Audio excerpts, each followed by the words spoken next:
और चलिए अब आपको सुनवाते हैं बसपा सुप्रीमो मायावती की ओर से प्रेस कॉन्फ्रेंस की जा रही है। दूर करने में लगी है, जबकि यूपी में 4 बार बीएसपी के नेतृत्व में रही सरकार ने जिस प्रकार से यूपी की राजधानी लखनऊ में व दिल्ली के नज़दीक नोएडा में भी बाबा साहब डॉक्टर भीमराव अम्बेडकर के सम्मान में अनेकों भव्य व ऐतिहासिक स्मारक, संग्रहालय व स्थल आदि बनाए हैं, साथ ही इनके नाम पर यहाँ अनेकों जनहित की योजनाएं शुरू की गई हैं। नए जिलों के नाम आदि भी रखे गए हैं, जिनमें से बाद में काफ़ी कुछ को समाजवादी पार्टी की सरकार ने बदल भी दिया है, जो इस पार्टी की बाबा साहब के प्रति इनकी नफरत को भी दर्शाता है, जो अब कांग्रेस के साथ मिलकर इनके सम्मान की हवाई बातें कर रहे हैं। इसी प्रकार इन वर्गों से जुड़े अन्य संतों, गुरुओं व महापुरुषों आदि को भी पूरा आदर सम्मान दिया गया है, जिससे अब कांग्रेस व बीजेपी आदि की नींद उड़ी हुई है। ये जो हमने काम किए बाबा साहब के सम्मान में, तो उससे अब बीजेपी व कांग्रेस आदि की नींद उड़ी हुई है, जिनके अनुयायियों के वोटों को लुभाने के लिए, जिनके अब बाबा साहब के जो अनुयायी हैं या अन्य संत, गुरु और महापुरुष हुए हैं, उन जो दलित और अन्य पिछड़े वर्ग से ताल्लुक़ रखते हैं, तो उनके अनुयायियों के वोटों को लुभाने के लिए फिर बीजेपी को भी मजबूर होकर वे अपने दिल पर पत्थर रखकर इनके सम्मान में कुछ कदम भी उठाने पड़े हैं। और अब कांग्रेस पार्टी भी बाबा साहब के दलित व अन्य उपेक्षित वर्गों के वोटों को लुभाने के लिए आए दिन किस्म किस्म की सियासत करने में लगी है। और इसी क्रम में कांग्रेस पार्टी अब इस कोशिश में लगी है कि श्री अमित शाह के मुद्दे पर कुछ न कुछ दलितों का वोट जरूर बटोर लिया जाए, जबकि बाबा साहब ने अपने जीते जी दलितों व अन्य उपेक्षित वर्गों के लोगों को इस पार्टी के बारे में सावधानी के तौर पर उन्हें ये कहा था कि कांग्रेस पार्टी कभी भी माफ़ करने लायक पार्टी नहीं है। इस पार्टी से इन वर्गों के लोग कभी भी जुड़ने की कोशिश ना करें, ये बाबा साहब ने कहा था। क्योंकि जिस कांग्रेस पार्टी ने कदम कदम पर हमेशा मेरा अपमान किया, यानी कि बाबा साहब का अपमान किया है, मुझे इस पार्टी ने कानून मंत्री पद से इस्तीफा देने के लिए मजबूर किया तथा संसद में चुनकर भी नहीं आने दिया है। इसके अलावा जो भी कानून संविधान में इनके हितों में बनाए गए हैं, वीकर सेक्शन के हितों में बनाए गए हैं, तो उन्हें भी लागू नहीं होने दिया गया है, जिनका चाल, चरित्र व चेहरा अभी तक भी बदला नहीं है। और अब तो ये पार्टी भारतीय संविधान में इन वर्गों के मिले आरक्षण को ही सही वक्त आने पर खत्म करने में लगी है। और इन सब मामलों में बीजेपी भी हमें कोई पीछे नज़र नहीं आती है, पीछे होती हुई, और इन सब मामलों में बीजेपी भी कोई पीछे नहीं है। ये पार्टी भी इन वर्गों के वोटों को लुभाने के लिए आए दिन किस्म किस्म की सियासत करती रहती है। और इस चक्कर में अब ये पार्टी खुद ही अपने जंजाल में बहुत बुरी तरह से फंस गई है।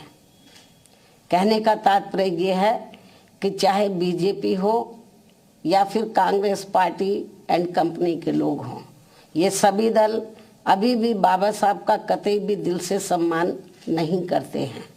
अर्थात इनका सम्मान केवल दिखावटी व छलावा वाला ही रहा है, अभी तक जो हमें देखने के लिए मिल रहा है।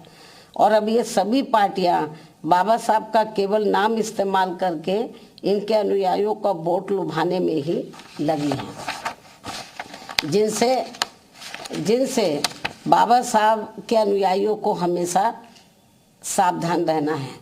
और अभी ने बाबा साहब के पद चिन्हों पर चलकर अपनी एकमात्र हितैषी पार्टी बीएसपी से ही जुड़कर अपने मसीहा व भगवान बाबा साहब डॉक्टर भीमराव अम्बेडकर का नाम यूपी की तरह पूरे देश में भी रोशन करना है, ताकि फिर कांग्रेस, बीजेपी व अन्य कोई भी जातिवादी व संकीर्ण मानसिकता रखने वाली पार्टी कभी भी इनका अपमान करने की अपनी हिम्मत न जुटा सके, तथा फिर आए दिन इनके अनुयायियों का हर स्तर पर हो रहा शोषण व उत्पीड़न आदि भी होना काफ़ी हद तक जरूर बंद हो जाएगा।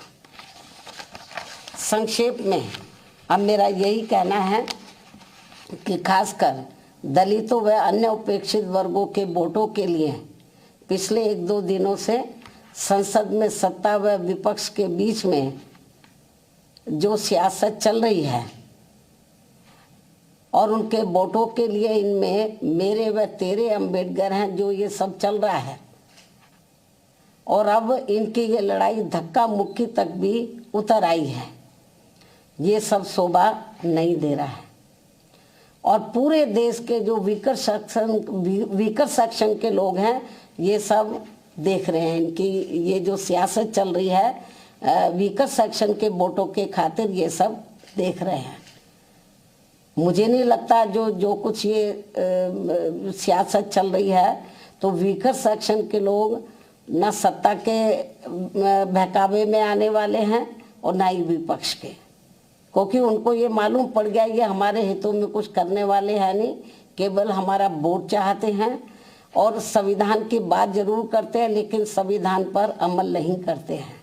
और यदि इन्होंने संविधान पर अमल किया होता तो फिर बाबा साहब अपने कानून मंत्री पद से इस्तीफा क्यों देते, और फिर आज जो कांग्रेस हमें या विपक्ष या कांग्रेस या जो अन्य विपक्ष जो हमें सत्ता से बाहर नजर आता वो नहीं आता।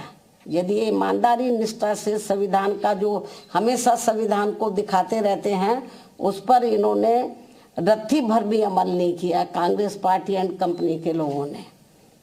और यदि अमल किया होता तो आज इनकी इतनी बुरी हालत नहीं होती। आज इनको अपने रंग ढंग और चाल ये नहीं बदलने पड़ते। तो ये सब क्यों करना पड़ रहा है, क्योंकि इन्होंने इनको जो वीकर सेक्शन के लोग हैं, दलित व अन्य उपेक्षित वर्गों के लोग, तो इनको ये सोचा कि इनको किस्म किस्म के लालच देकर गुमराह इनको किया जाए, इनके लिए कुछ किया ना जाए। जैसे सदियों पहले ये गुलाम और लाचार बने रहे हैं और यहाँ जातिवादी व्यवस्था के शिकार बने रहे हैं, इनको कभी भी अपने पैरों पर खड़े ना होने दिया जाए। इस मामले में चाहे सत्ता या विपक्ष है, इनकी सोच, नीति, नियत लगभग एक जैसी है, ये भी मैं बताना चाहती हूँ। तो इसलिए मेरा यही कहना है कि ये जो इनकी जो अभी तक ये जो इनकी ये शासन चलती रही है इस किस्म की, और फ्री में, और ये लोग सोचते रहे कि इनको कुछ दिया ना जाए, इनको अपने पैरों पर खड़े ना होने दिया जाए और इनको किस्म किस्म के लुभावने वायदे करके, गारंटी देकर इनका वोट ले लिया जाए। अब ये लोग इनके बहकावे में आसानी से आने वाले नहीं हैं। तो बल्कि यदि ये चाहते हैं कि वीकर सेक्शन इनके साथ जुड़े तो इनको, चाहे सत्ता विपक्ष है, तो इनको बीएसपी के बताए हुए रास्तों पर चलकर जो इस देश में दबे कुचले लोग हैं उनके हितों में बाबा साहब का सम्मान करने के साथ साथ इनके अनुयायियों को संविधान का पूरा लाभ देकर इनका दिल जीतना होगा। जो अभी पार्लियामेंट में जो इसके साथ जो वहाँ पे सियासत जो चल रही है, इससे ये वीकर सेक्शन का दिल नहीं जीत पाएंगे। जो ये संभव होता हुआ नजर नहीं आ रहा। मुझे नहीं लगता कि ये लोग कुछ अपनी सोच में, नीतियों में परिवर्तन कर पाएंगे। ऐसे में इनको इनकी इस दिखावटी, यानी कि जो दबे कुचले लोग हैं या दलित वर्ग के लोग हैं, तो इनको इनकी इस दिखावटी व छलावा वाली सियासत से जरूर बचना चाहिए। और अब मैं अंत में सत्ता व विपक्ष को ये चेतावनी भी दे रही हूँ, यदि इन्होंने दलितों व अन्य उपेक्षित वर्गों के वोट के खातिर अपनी ये सियासत बंद नहीं की, तो फिर हमारी पार्टी को इनके विरुद्ध पूरे देश में आवाज उठानी पड़ेगी और इनका फिर पूरा पर्दाफाश करना पड़ेगा। इसलिए सत्ता और विपक्ष को तो बाबा साहब का नाम का इस्तेमाल करके ये जो इसकी आड़ में ये वीकर सेक्शन का जो वोट लेने के की जो सियासत कर रहे हैं, तो ये अब सियासत नहीं चलेगी, क्योंकि जो वीकर सेक्शन के लोग हैं तो अब वो काफ़ी जागरूक हो चुके हैं। बाबा साहब ने काफ़ी हद तक इनको जागरूक किया। उनके देहांत के बाद बीएसपी ने इन वर्गों को काफ़ी हद तक जागरूक किया। मैं फिर इस बात को दोहराना चाहती हूँ कि यदि बीएसपी नहीं बनी होती तो अब तक ये बाबा साहब का नाम मिटा देते और जो संविधान में दबे कुचले लोगों को कानूनी अधिकार मिले उन्हें ख़त्म कर देते। ये तो बीएसपी की वजह से इनकी मजबूरी है। तो इसलिए जब उसमें ये कामयाब नहीं हो पा रहे हैं तो ये लोग अब सोच रहे हैं कि इसके बाद इन्होंने बीएसपी को ख़त्म करने का प्रयास किया कि बीएसपी को ही ख़त्म किया जाए, तब दबे कुचले लोगों का वोट पड़ेगा। तो इन्होंने छोटी छोटी पार्टियां बनाई स्वार्थी किस्म के लोगों को इस्तेमाल करके, ताकि इनका चुनाव में वोट बढ़ जाए। ये सब किया इन्होंने। तो लेकिन इनको लगा कि बीएसपी फिर भी कमज़ोर नहीं हो रही है, तो अब इन्होंने ये नई नौटंकी शुरू की है, नई सियासत शुरू की है जो ठीक नहीं है। और जो दलित और वीकर सेक्शन के जो अन्य वीकर सेक्शन के लोग हैं, अब ये जल्दी से इनके बहकावे में आने वाले नहीं हैं। इनको इसलिए सत्ता और विपक्ष को जो पार्लियामेंट में इस समय चल रहा है, इनको अपनी ये घिनौनी राजनीति सियासत बंद करनी चाहिए। तो इन्हीं लफ्ज़ों के साथ ही, इन्हीं ज़रूरी बातों के साथ ही अब मैं अपनी बात यहीं समाप्त करती हूँ। धन्यवाद। जय भीम व जय भारत। तो सुन रहे थे आप, Baspa supremo Mayawati press conference कर रही थी और उन्होंने आरोप लगाया और निशाना साधा कि चाहे सत्ता पक्ष हो या विपक्ष हो, ये राजनीति कर रही है। अंबेडकर साहब के को लेकर राजनीति जो की जा रही है उससे अब बर्दाश्त नहीं किया जाएगा और अगर ये यहाँ नहीं